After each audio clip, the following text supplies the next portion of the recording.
What makes someone die for a stranger? Oi, this is a question that haunts us all, buried deep in the corners of our minds where we keep our most uncomfortable thoughts. It's the question we ask ourselves in the quiet moments before sleep, when the world is still and our conscience speaks loudest.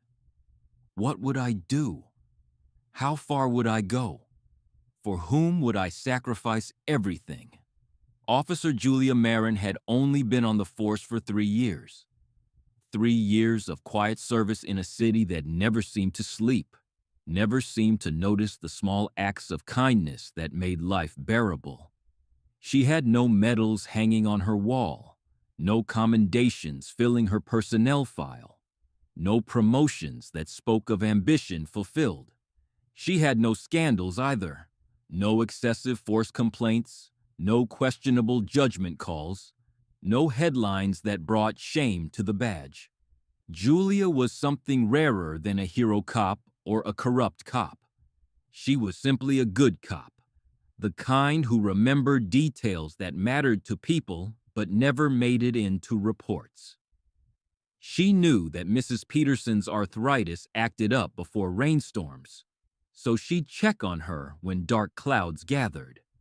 She remembered that Tommy Rodriguez's golden retriever was named Buster, not just the address where a domestic disturbance had once been reported. She knew which bodega owner was struggling to pay rent and which teenager was fighting to stay in school despite a home life that would break most adults. She smiled at children, not the practiced professional smile of someone trained in community relations, but the genuine warmth of someone who saw in every young face a future worth protecting. She checked on the elderly with the patience of someone who understood that dignity mattered as much as safety. And every morning, without fail, at exactly 6 o'clock, she brought coffee to her beat partner, Martinez. Black, 2 sugars, just the way he'd mentioned liking it on their first day together. Julia never made the news. In a world where police officers were either heroes or villains in the headlines, she remained invisible, doing her job with quiet competence, treating every person she encountered as if they mattered, as if their story was worth her time and attention. Until one spring evening, when everything changed, when she finally made the news, when the city learned her name, when we all learned what it truly means to serve and protect. The call came in at 8:34 p.m. on a Tuesday in April. Armed robbery in progress, 4th Street, near the intersection with Oak. But Julia never heard that call. She was off duty, driving home after a long shift, when she decided to stop at Rossetti's Bakery, the small family-owned shop that had been serving the neighborhood for 37 years. She wasn't there as a police officer. She was there as a daughter, picking up a loaf of rye bread, the dense, seeded kind that her mother, Elena, had been eating every morning for breakfast since Julia was a child. It was a Tuesday ritual, this bread run. One of the small ways Julia showed love without having to find the words. The April air was soft and warm, carrying the scent of blooming cherry trees and the promise of summer. The street was quiet, that particular kind of urban quiet that comes just after dinner, when families are settling in for the evening and the city takes a brief collective breath. Julia parked her personal car, a 10-year-old Honda Civic with a dent in the passenger door from a shopping cart incident she'd never bothered to fix. She was wearing jeans and a simple blue sweater, her service weapon secured in a holster at her hip. Department policy, even off duty. Her badge was in her wallet, her radio silent. She pushed open the glass door of Rossetti's, the familiar chime announcing her arrival. The bakery was warm and smelled of yeast and flour, of comfort and tradition. Maria Rossetti looked up from behind the counter, already reaching for the rye bread she knew Julia would want. That's when she heard it. A shout from outside. Sharp, frightened, desperate. Through the bakery's large front window, Julia saw them. An elderly man, maybe 65, with silver hair and a walking cane, moving slowly along the sidewalk. He was well dressed in the careful way of someone who had learned that appearance mattered, wearing a pressed shirt and clean slacks despite the modest fraying at the cuffs that suggested money was tight. And behind him, a teenager, 17, maybe 18, thin, nervous, wearing a hoodie that was too big for his frame.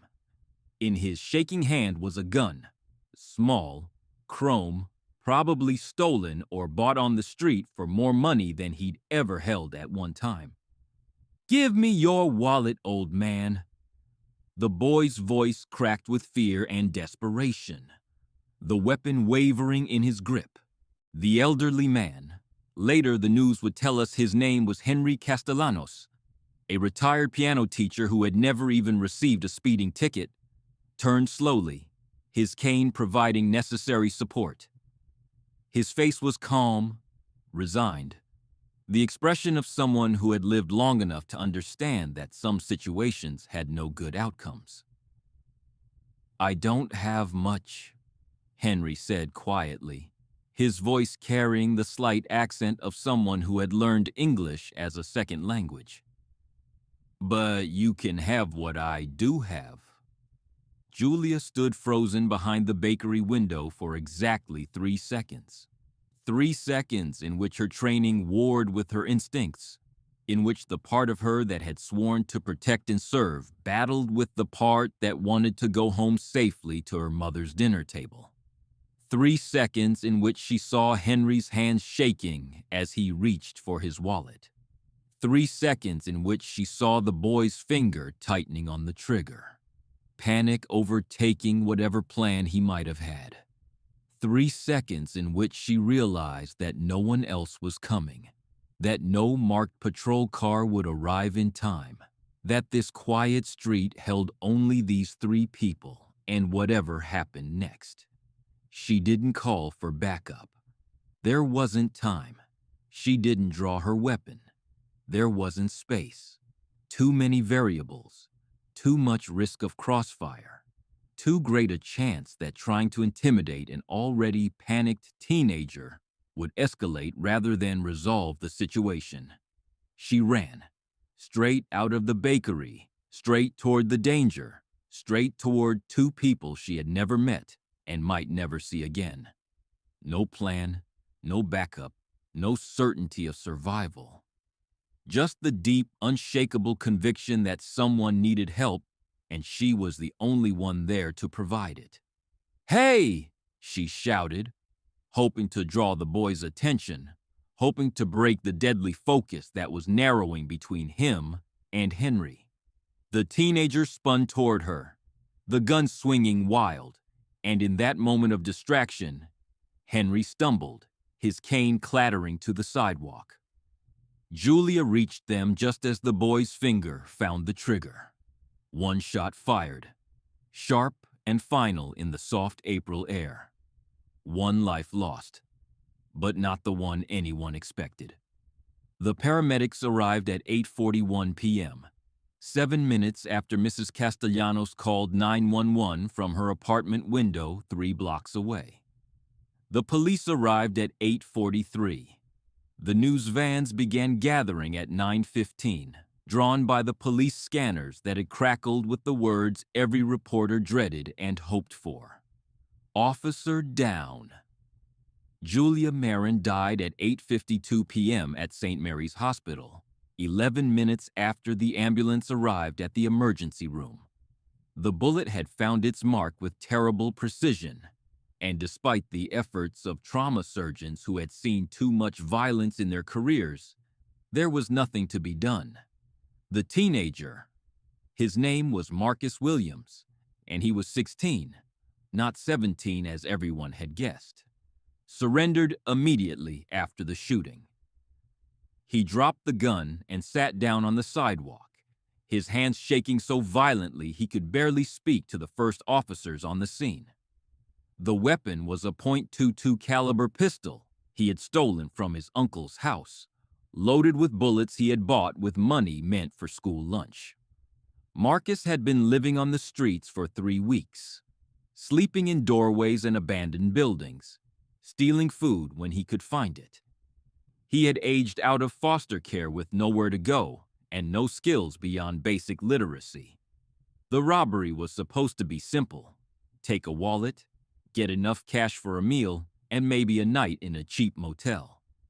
He had never fired a gun before, had never intended to hurt anyone, had certainly never imagined taking the life of a police officer who wasn't even supposed to be there. Henry Castellanos survived without a scratch. He had fallen when the gun went off, but it was shock and age, not injury, that had brought him to the ground. When the paramedics checked him over, they found nothing more serious than scraped palms from where he had tried to break his fall. The city mourned before most people even knew what they were mourning. Social media lit up with the spare details available. Young officer, off duty, died protecting a stranger. The mayor, Patricia Wong, held a press conference at 11 p.m., her usually composed demeanor cracking as she read from prepared remarks about service and sacrifice. The police chief, Robert Martinez, no relation to Julia's partner, spoke of duty and honor, his voice steady despite the tears in his eyes. But beyond the official statements and the news coverage, beyond the flowers that began appearing at the scene, and the flag that flew at half-staff, there was a question that no one could answer.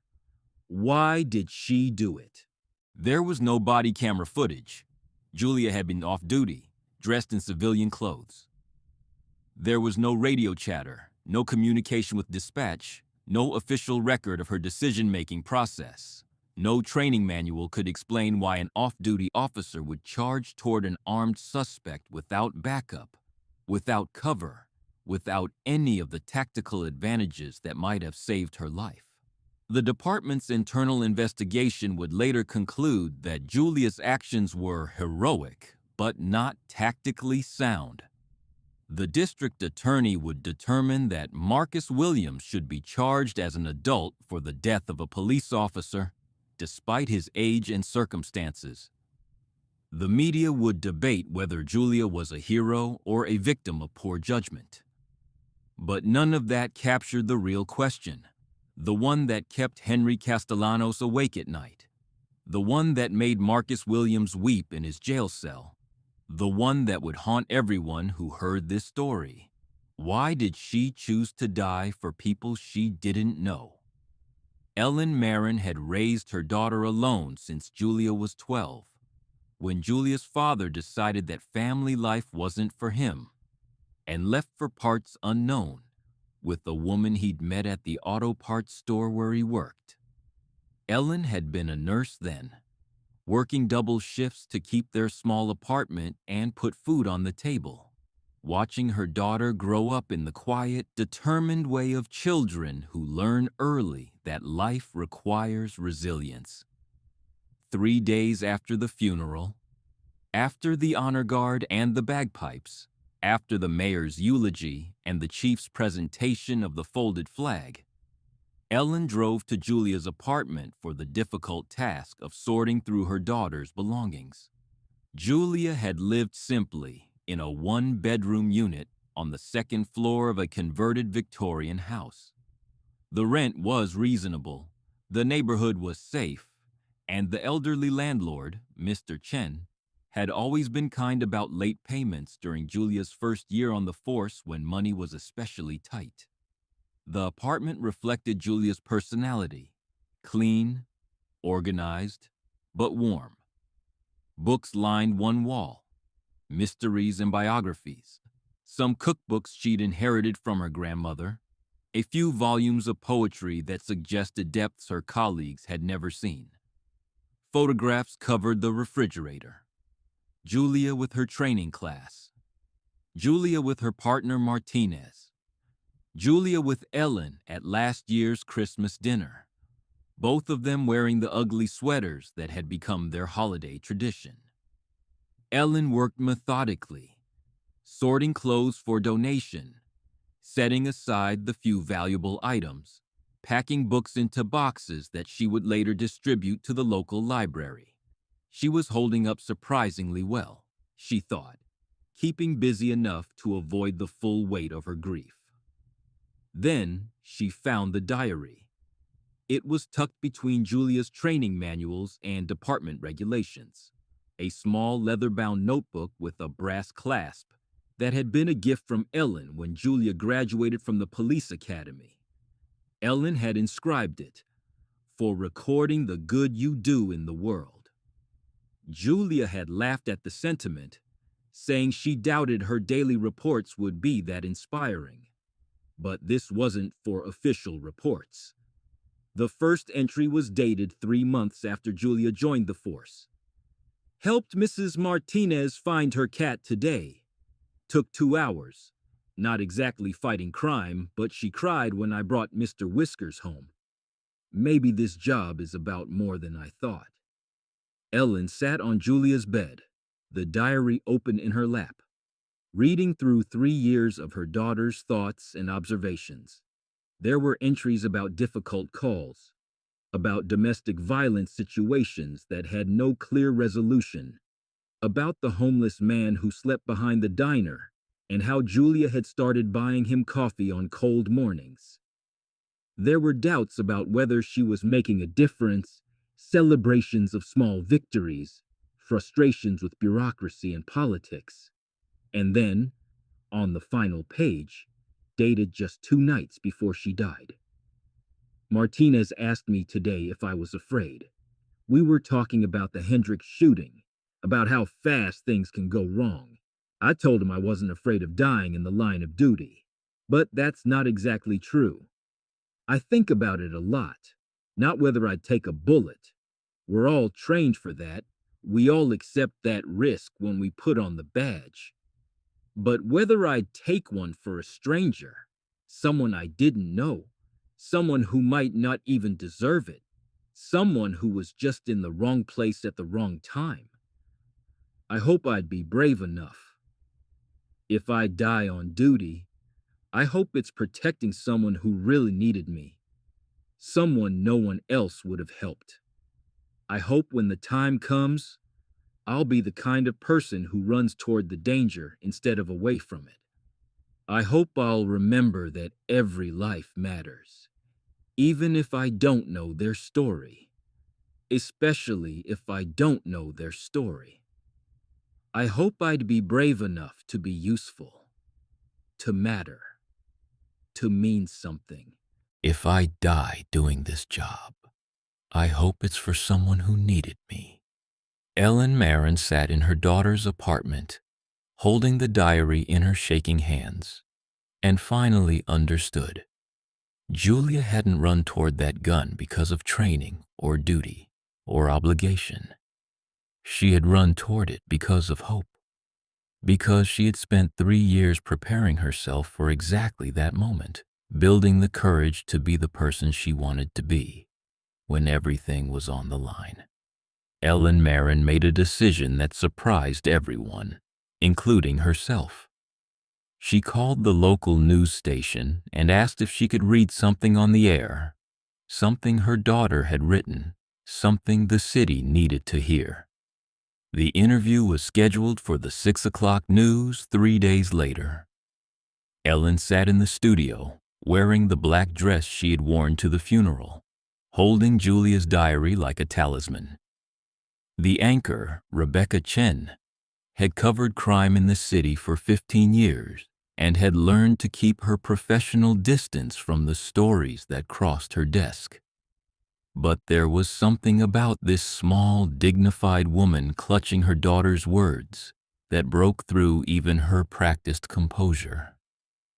I want people to understand, Ellen said, her voice steady despite the cameras and lights, that my daughter didn't die because she was reckless or untrained or foolish. She died because she had spent 3 years preparing herself to be exactly the person she was in that moment. And then she read Julia's final diary entry, word for word, her voice never wavering, her eyes never leaving the camera that would carry her daughter's thoughts into living rooms across the city. When the entry was finished, when Ellen had carefully closed the diary and thanked the anchor for her time, something extraordinary happened. The city stopped. Not literally. Traffic still moved. Businesses stayed open.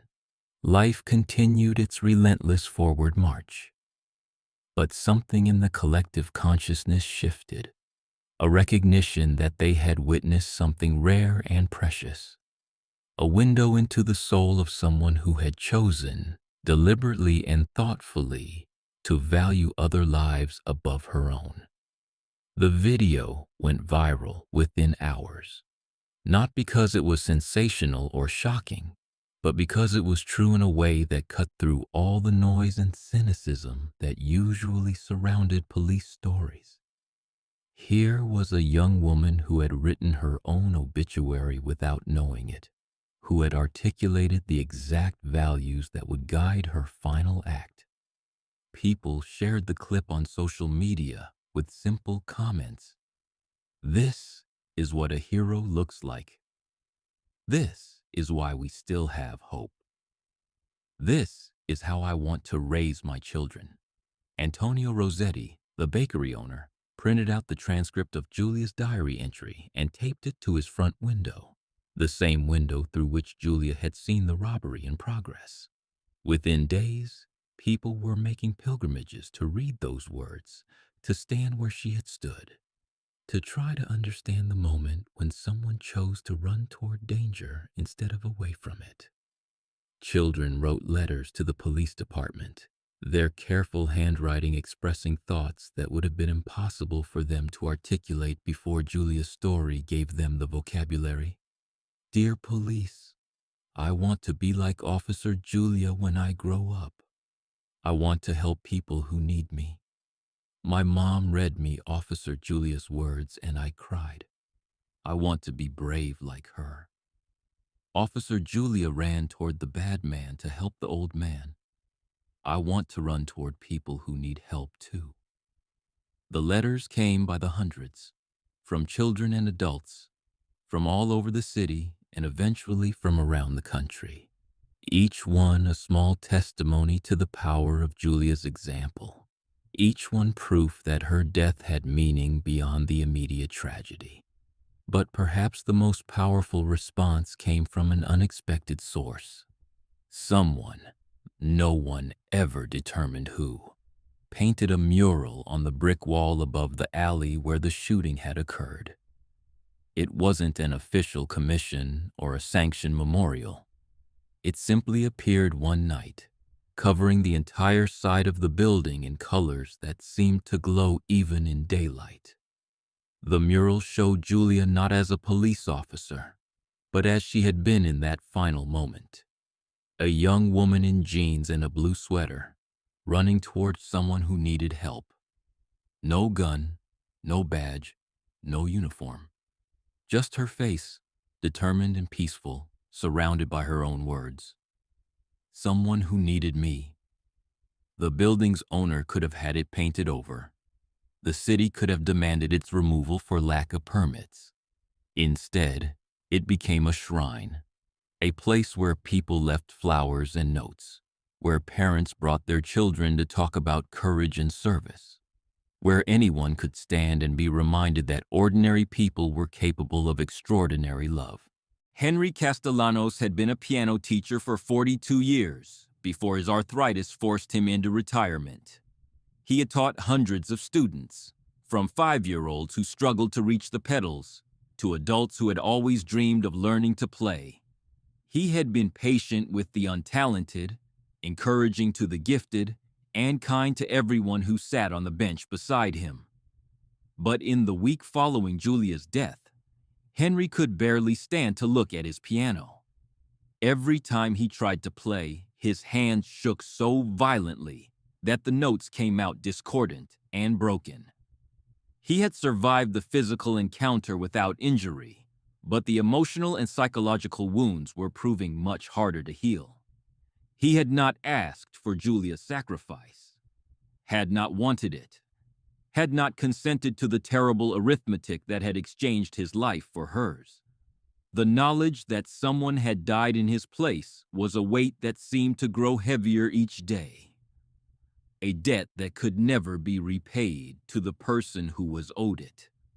Henry had attended the funeral, standing in the back of the packed church, invisible among the hundreds of mourners who had come to pay their respects.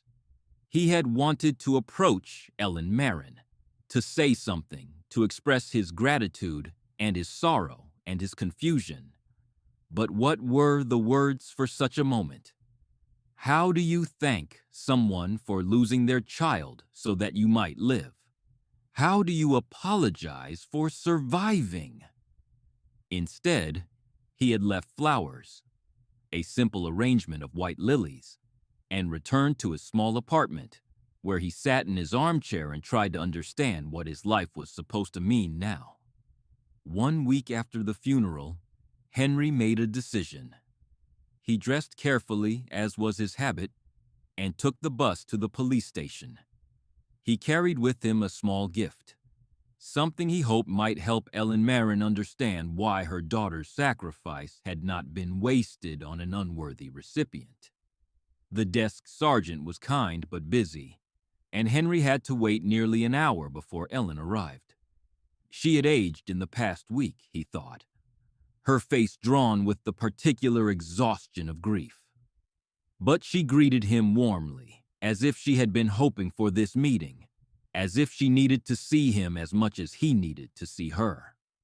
They sat in a small conference room, two strangers bound together by the most intimate of tragedies. Henry spoke first, his voice soft but clear. "I didn't deserve her sacrifice," he said simply. "I want you to know that I understand that. I'm an old man with not much time left, and she was young with everything ahead of her. The mathematics don't make sense." Ellen started to object, to offer the consolations that people had been giving her all week, that every life has value, that Julia wouldn't have seen it as a choice between worthy and unworthy, that heroism doesn't calculate odds or measure desert. But Henry held up a gentle hand. "Please, let me finish. I didn't deserve her sacrifice based on any calculation of social utility or potential contribution or years of life remaining. You're right about that. But maybe that's exactly the point." He reached into his jacket and pulled out a photograph, old, creased from handling, showing a young woman with dark hair and laughing eyes, standing next to a piano with sheet music scattered across its surface. "This is my daughter, Isabel," Henry said, his voice thick with emotion. "She died 3 years ago. Cancer. She was 28, a music teacher like her father. She had students who loved her, a fiancé who adored her, parents who thought she was the best thing they had ever done in their lives." Ellen took the photograph, studying the face of a young woman who would never grow old, never marry, never have children of her own.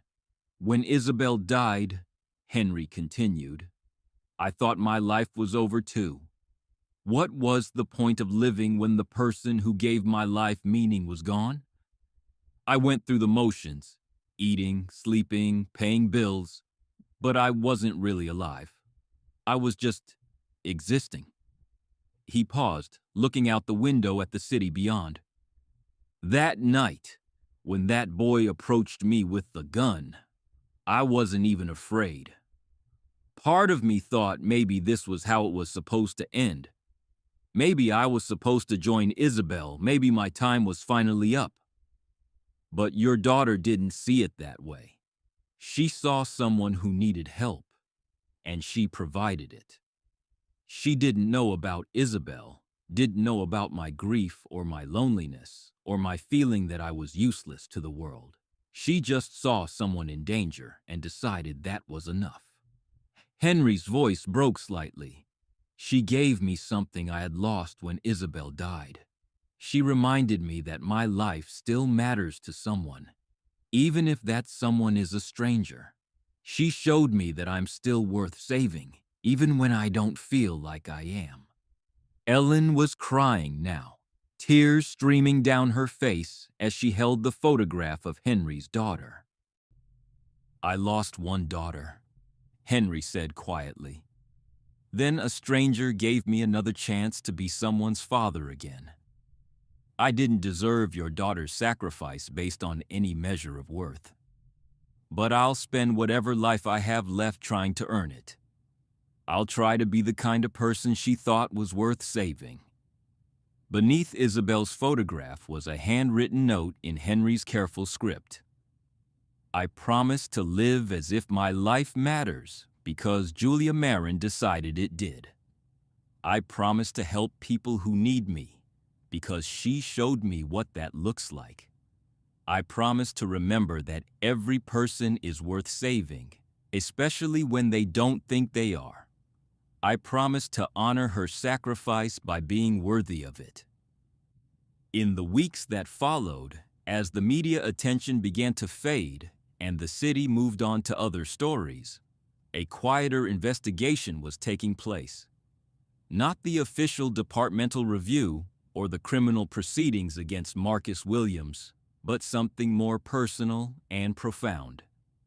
Ellen Maren, with help from Julia's partner Martinez and several of her colleagues, began reaching out to people in the community. They wanted to understand who Julia had been when she wasn't making headlines, to document the quiet acts of service that had prepared her for that final moment of heroism. What they discovered was a network of lives that Julia had touched in ways both small and significant. Mrs. Peterson, the elderly woman with arthritis, had a folder full of notes that Julia had left over the years. Reminders to take her medication, phone numbers for social services, small drawings that Julia had made during slow afternoons on patrol. The drawings were simple but charming. Flowers, cats, sunsets, the kind of doodles that someone makes when they're thinking about beauty in the middle of a difficult day. Tommy Rodriguez, whose dog Buster Julia had always remembered, told Ellen about the time Julia had spent her own money to take Buster to the vet when the family couldn't afford it. She had insisted it was no big deal, had made Tommy promise not to tell his parents, had said that Buster was such a good dog, he deserved to feel better. The bodega owner, Mr. Patel, revealed that Julia had been quietly paying for groceries for several families in the neighborhood. Single mothers, elderly people on fixed incomes, anyone who seemed to be struggling. She had arranged with Mr. Patel to keep a running tab, paying it off monthly from her own salary. She said everyone deserves to eat with dignity, Mr. Patel explained. She said hunger was a problem that could be solved if people just cared enough to solve it. Perhaps most remarkably, they found James Morrison, a former drug dealer who had been arrested by Julia 2 years earlier. Instead of simply processing him through the system, Julia had visited him in jail, had helped him enroll in a treatment program, had given him her personal phone number with instructions to call if he ever felt tempted to use again. She saved my life, James told Ellen, his voice full of wonder at the memory. Not by arresting me. Any cop could have done that. But by seeing something in me that I couldn't see in myself. She treated me like I mattered, like I was worth the effort. Nobody had ever done that before. James had been clean for 18 months and was working as a counselor at the same treatment center where Julia had helped him get help. "I tell every person I work with about Officer Julia," he said. "I tell them that if one person can see your worth, maybe you have worth. Maybe you're worth the effort it takes to get better." The stories multiplied. Julia had helped reunite a runaway teenager with her family. She had spent her lunch breaks reading to children at the local elementary school. She had organized a coat drive for the homeless shelter, collecting donations from every business on her beat. She had learned basic Spanish so she could better communicate with the immigrant families in her patrol area. None of these acts had been documented in official reports. They hadn't earned Julia commendations or recognition. They had been done quietly, without fanfare, as part of what Julia apparently considered to be the basic requirements of being a decent human being. "She never talked about this stuff," Martinez told Ellen. "I was her partner for 2 years, and I only knew about maybe half of what she was doing.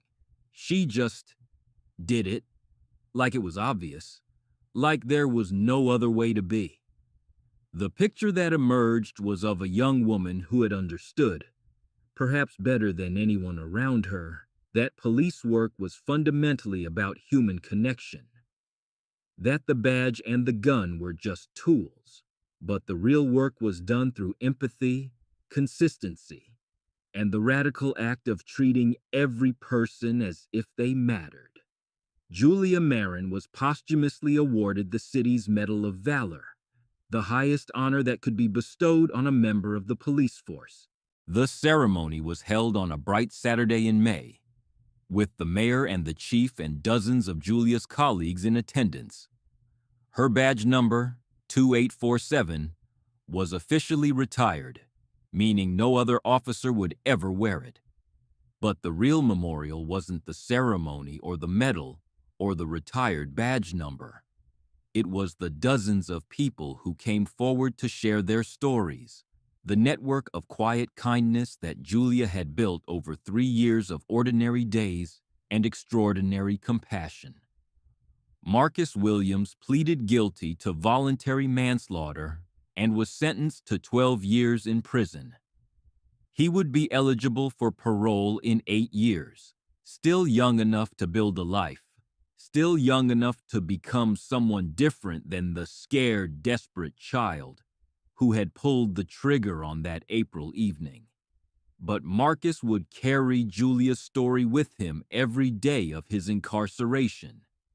He had asked to read her diary entry, the one her mother had shared on television, and he had memorized every word.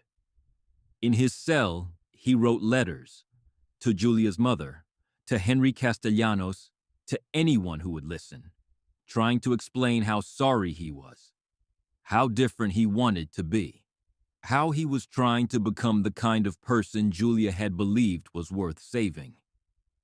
"She died for me, too," he wrote to Ellen Maren in a letter that took him 3 months to finish. "I know that sounds crazy because I was the one who killed her, but she died believing that every person was worth protecting, even someone like me, even someone who was about to do something terrible. She saw me as a person worth saving, not just a threat to be stopped." Marcus began working with the prison's literacy program, teaching other inmates to read and write. He studied for his GED, then for a college degree through correspondence courses. He wanted to be a social worker when he got out, to help kids like he had been. Kids aging out of foster care with nowhere to go and no one to help them navigate the world. "Officer Julia can't be here to help people anymore," he wrote, "but maybe I can help people the way she would have helped them. Maybe I can be useful. Maybe I can matter." Henry Castellanos lived for 3 more years after that April evening, and he spent those years being deliberately, intentionally alive. He resumed teaching piano, offering free lessons to children whose families couldn't afford to pay. He volunteered at the Literacy Center, where Marcus was earning his degree. He visited schools to talk about music and life and the importance of seeing worth in every person you meet. Most importantly, he began each day by looking at the photograph of Isabel and the photograph of Julia that he kept side by side on his piano. Two young women who had died too soon, but whose lives had taught him that meaning doesn't come from length of years, but from depth of love. "Every day I wake up is a day Julia Maren gave me," he would tell his students.